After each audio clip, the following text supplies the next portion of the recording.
Bangladesh has emerged as a major player in the global apparel industry, the second largest exporter of ready-made garments to the United States. It has surpassed traditional suppliers like China and Vietnam.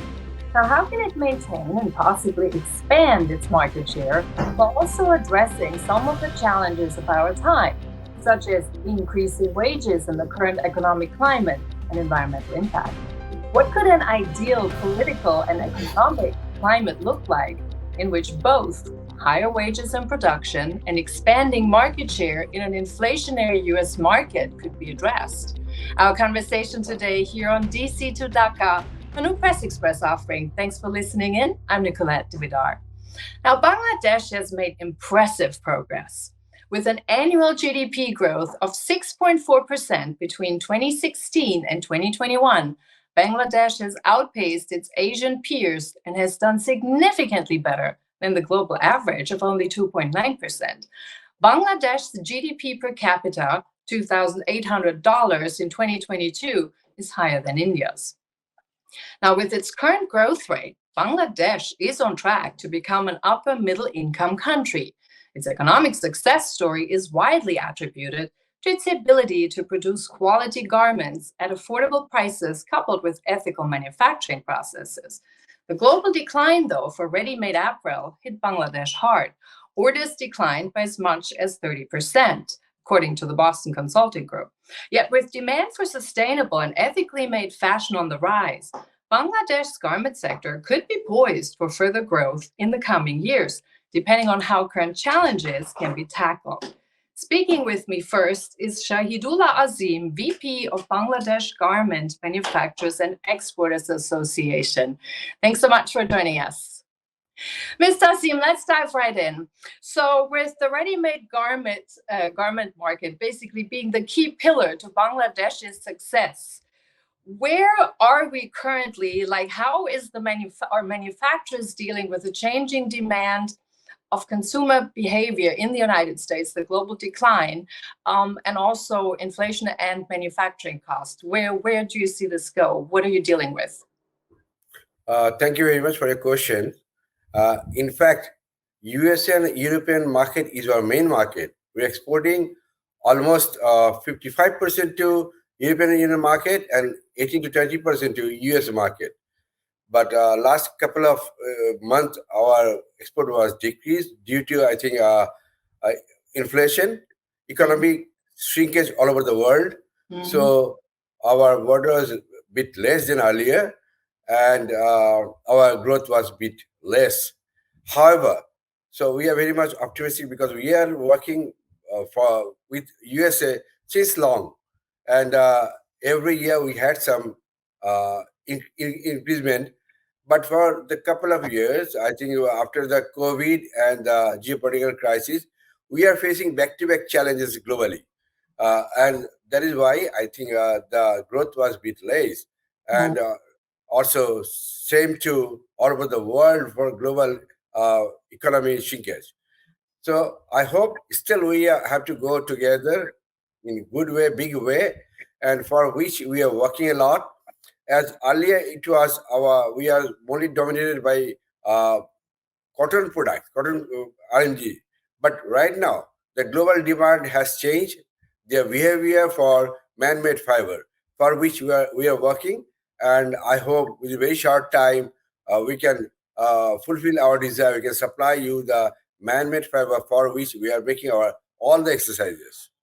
Yeah, but here's the question. So we do know that the global market is changing and there is a global decline of the garments. So what are manufacturers currently doing in Bangladesh to actually deal with this? How do they prepare? Are you changing your focus? Are you shifting your focus?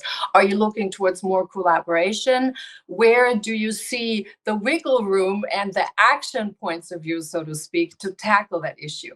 Because we don't know how demand's going to change, right? Yeah. In fact, we have started our RMG business with only 5 basic products earlier. But right now, we have extended our products, diversification of products. So I think we can also supply the high-value products, something like outwears, sportswear, jacket, such kind of products. Earlier, it was only limited within shorts, t-shirt, polo shirt, etc.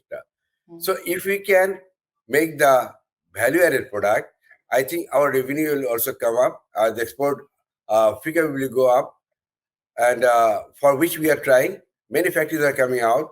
They are doing suit, blazer, lingerie, and outwears, sportswear. I think it will be a value-added product, and which will grow, which will increase our export basket for the US market.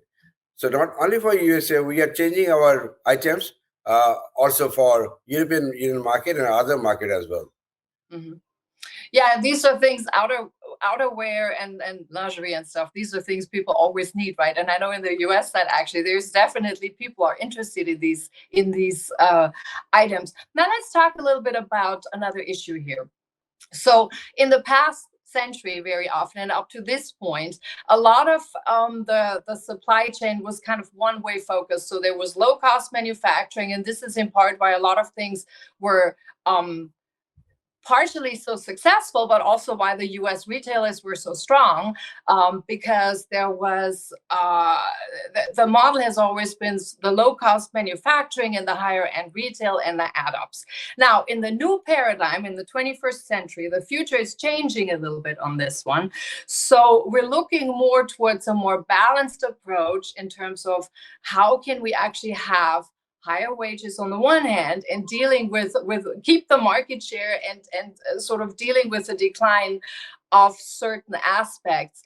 Is there something in the collaboration with US retailers, for example, that can be tackled and changed? Where do you see that go? How do you see this play out?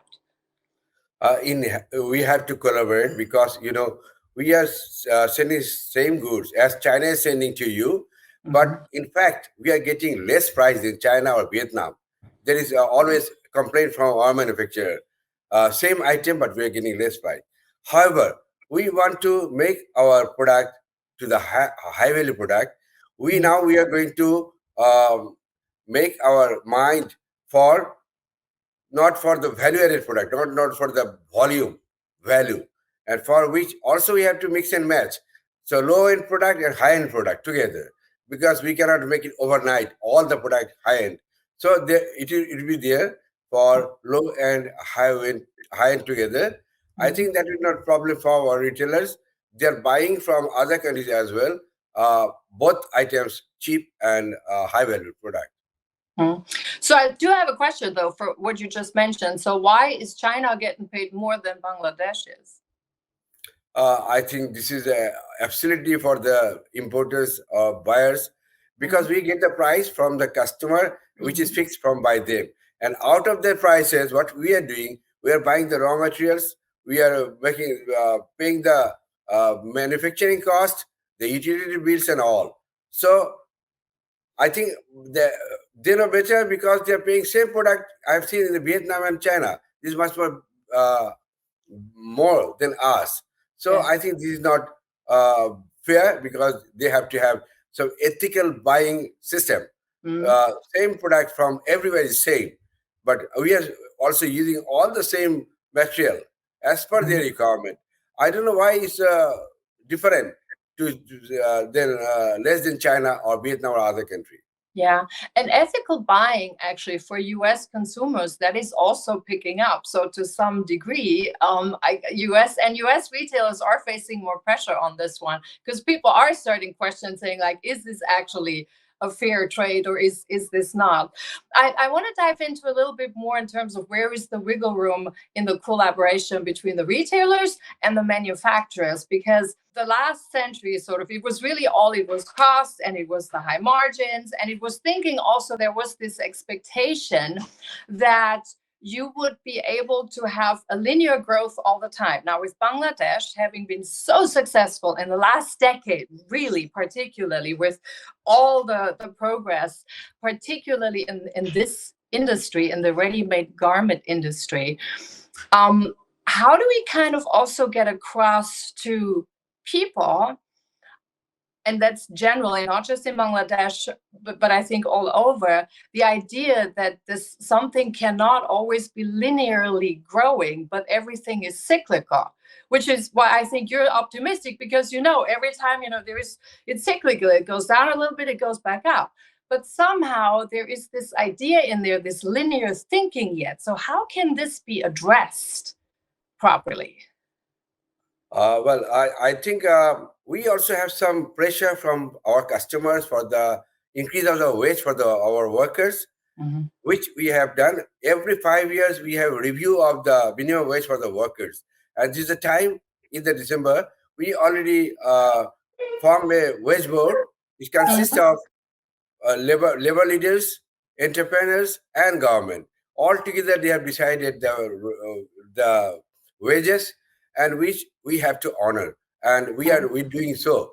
And we want that our workers, they also get good paid, and this is also the responsible for the beneficiaries, for our buyers, because we are working together. We are on the same boat.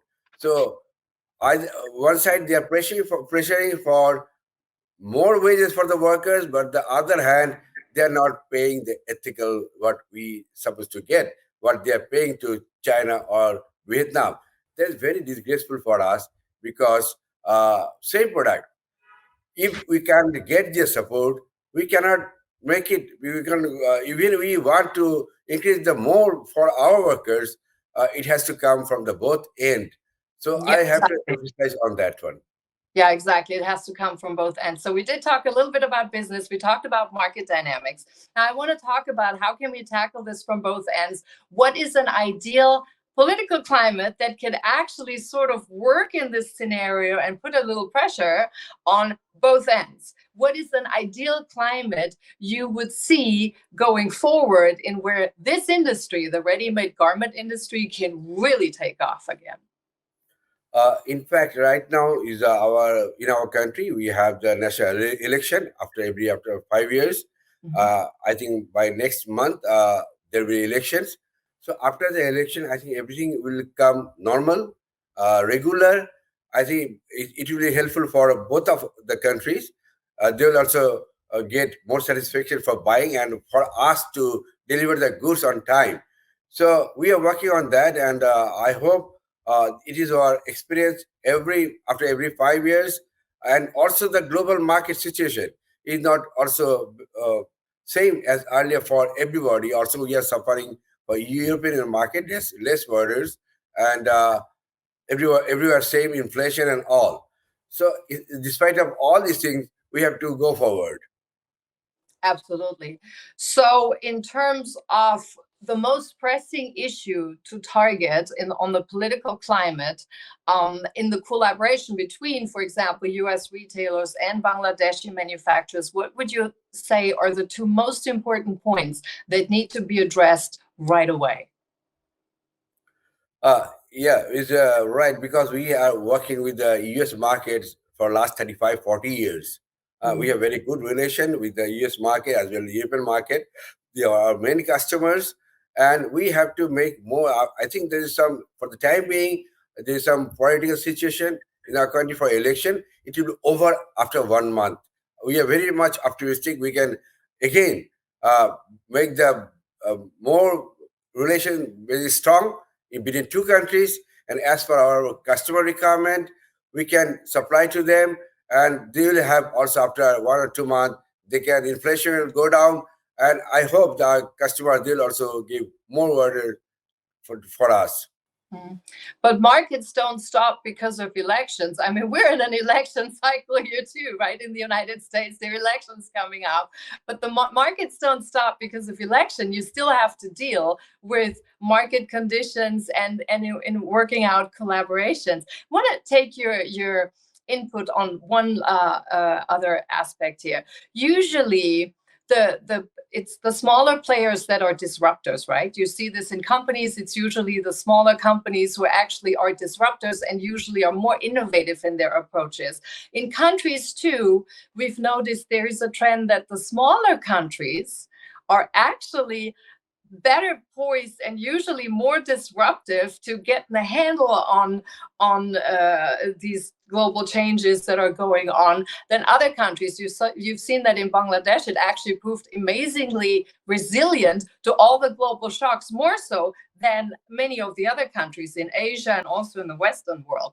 So as an innovator, and from that perspective, where do you see the biggest growth potential going forward for your market, for the ready-made garment market? Yeah. So I think in our there is a third world country. Our political system is something different than your country, and in which we get some struggle during the election period. And I hope we are always get rid of that such a problem, and we face the challenges. And in fact, some challenge we are facing in our that is European and US market. In meantime, we are also we have to go for the product diversifications and the market diversity as well to keep our growth. So in meantime, we are working for that. We are working with the Latin America. We are working with the Australia, Asian market to keep our growth sustainable. And for USA market, the big buyers are there. We are almost 20% we are exporting to US market of our total basket, and which is very prominent for us, very meaningful for us. So I hope that we can grow together, because customers also need their product on time and tested for a quality product, and we are habituated already supply or working with them for a couple of years. Over the years, we are doing such kind of thing. We are optimistic that I think for the timing might be the global situation and our own situation, country situation, bit slow market, but I hope we can overcome very soon. And we have to go for the more diversification products as per your country require. So when you say diversify the products, making changes, adapting to different market changes, usually smaller players are much better in making this work. So do you feel confident on that note that you can do that? Yeah, of course. We have confidence, and yeah, we are also trying for as our best. We are making all the exercises as per the requirement of the US market. Earlier, we are limited with some basic items, but right now we are not only doing basic items. We are doing as per the varieties items, outwear and everything as the requirement for the US market. I think that will help us a lot. We are not limited with some specific item right now, and we are working with the very good customers in USA.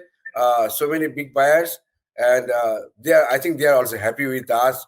They have the repeat order every year, and we can continue together. Any last question? Any support you wish to get from the government, for example, that is coming on or that is in place already? How can you be better supported or optimally supported? You as manufacturing, you represent the Manufacturing Association. So do you feel like what's the ideal support you get from the government? In fact, our government, business-friendly government, they are always supporting us. Policy support, they also always with us, because as you know, we are the RMG export is the main item for us. Our sector is a single sector where we have exporting out of total 85% from RMG sector. So government is also very much concerned for our sector. They are trying to always give us support whenever we need support, that the policy support or other support. Even you have seen that after the COVID, they supported us a lot. We had to have close our factory for 2-3 months. They have give the incentive to us for the workers' salary and all, which we have already returned to the government. But the government also, I think they are also happy with us, and they are supporting us whenever we require their support. Yeah, and that's probably one of the reasons why you actually did better than most other countries during that time. Thank you very much. Any last final words for you that you want to share with our viewers and audience? We have already sent a letter to AFA for that. I know they have thousands of buyers under them. to increase our prices because we have to pay the workers. Of course, they have to come forward because otherwise some small factory they have to shut down because of wages increase. So I hope they'll come forward. They also told us they'll relay our message to all the customers for come forward with some good prices which they are paying for other countries as well. So I hope in that way we can grow together, we can go forward, and we are the second largest. We want to sit on the I think the steering that is the largest RMG exporter of the world. Excellent. And you're very optimistic, it sounds. So on that note, thank you very much for joining us today. Yeah, you are most welcome. Thank you very much. Thank you. Shahidullah Asim, Vice President of the Bangladesh Garment Manufacturers and Exporters Association. Thanks for watching. We wanted to shed some light today onto the challenges, but also opportunities for going forward with the ready-made garment industry. A big player in Bangladesh's success story. One that can even be refined and perhaps pivoted into yet another success story of greater growth going forward. I'm Nicolette Dividar from Washington, D.C. See you next time.